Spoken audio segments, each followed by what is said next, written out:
Okay, Kent, you've been talking quite a bit about all the processes that happen at the glacier and the landforms that are produced.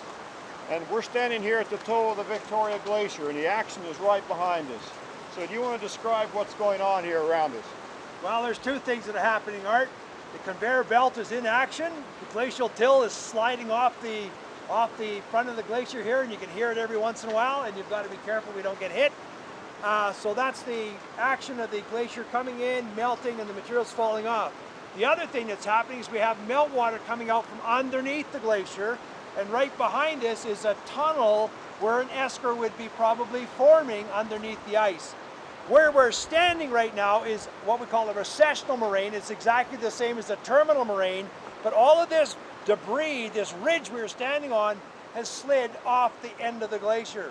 So a couple of years ago, this was being formed, and now the glacier's moved back and another one will form. So this process is going to continue on. And as we walked up the valley, we crossed a series of these moraines that have developed as the ice has been retreating back. So it's the same basic process that's happened in other parts of Canada and other parts of the world, but just on a small scale.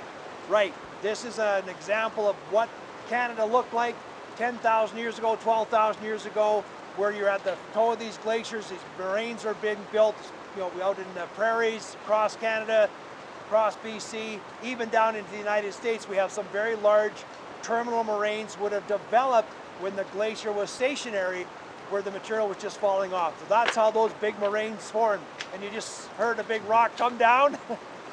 So that's the conveyor belt in action.